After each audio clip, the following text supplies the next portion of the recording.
Hi, Chris.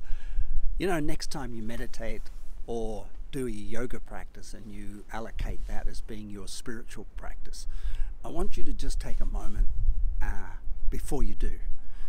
And I want you to just step outside into the garden as I am at the present time. And I want you to look at a leaf. Now, I'm going to pick one up just randomly from the ground and put that leaf here in front of the camera. And I'm going to say to you, that's spirituality. There's grace. There's divinity in this leaf. Now, you might say, oh, it's just a dirty old leaf and it's dead and it's all these things. But really, meditation is about seeing grace, not in a perfect place, not in a room, not in front of a statue, not with your legs crossed, not with your heart pumping at a certain number of beats, not with your breath going in and out at a certain pace. Meditation is the ability to see grace in everything. Now, unless we can see grace in everything, it's a half grace.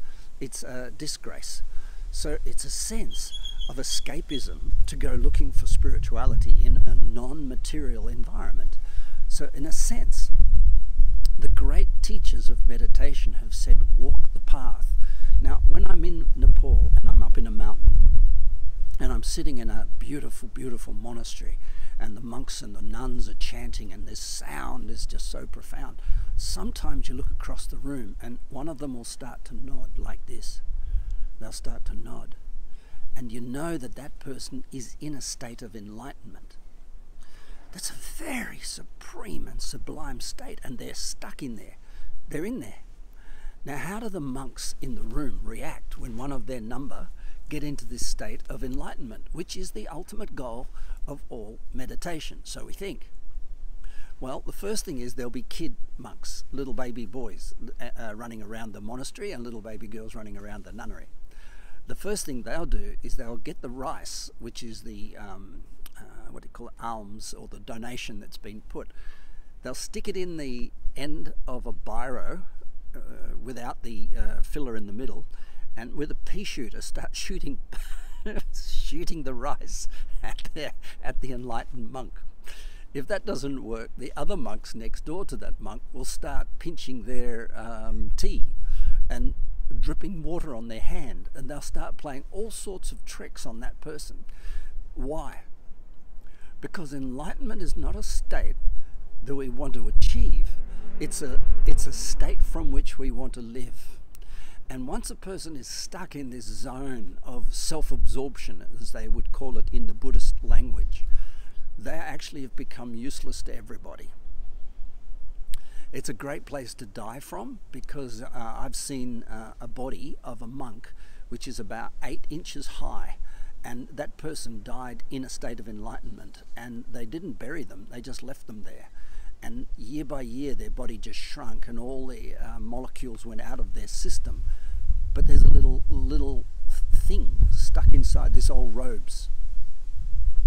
Now, you might not believe it, but if you go to Bhutan, you'll find hundreds of them.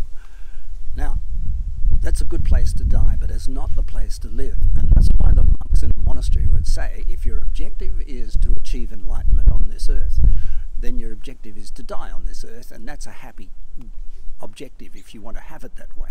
But if your objective is to live from your heart, if your objective is to live with grace, if your objective is to be of value to the world and feel good and not be depressed and not have mental health problems and not have trauma and stress running your life, and live to the core of your being, then let me say, let the monks be our teachers here and say, if you get into a state of enlightenment, which freezes you into a state of bliss, spit something on your face or wash your face with cold water and get back out, because really the mission is to be meditating for the purpose of others, for the well-being of others. And that monk is usually, when they get into if they do that a couple of times, the head monk in the monastery will actually send them off out into the world to become like work in a hospital or work collecting some food for the monastery. So even sometimes it's not the lowest monk that's actually doing the hardest work, it's the highest monk, the one that's most enlightened, is actually out doing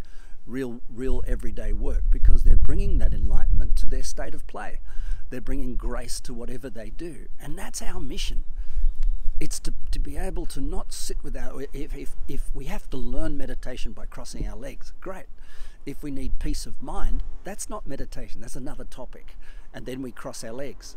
If we want to sit in a room and be isolated because we're too traumatized by the activity of life and we want to cool our mind down, we sit in a room and cross our legs. But if the purpose is to live with spirituality, live with an open heart, bring your soul and your heart into your work and your life, then sitting in a room with your legs crossed, apart from teaching you how to be focused, is not going to be the practical application of meditation. The practical application of it is to work with grace, to see beauty in small things in everyday life, not just at the end of the day or at the start. This is Chris. Have a beautiful day. Bye for now.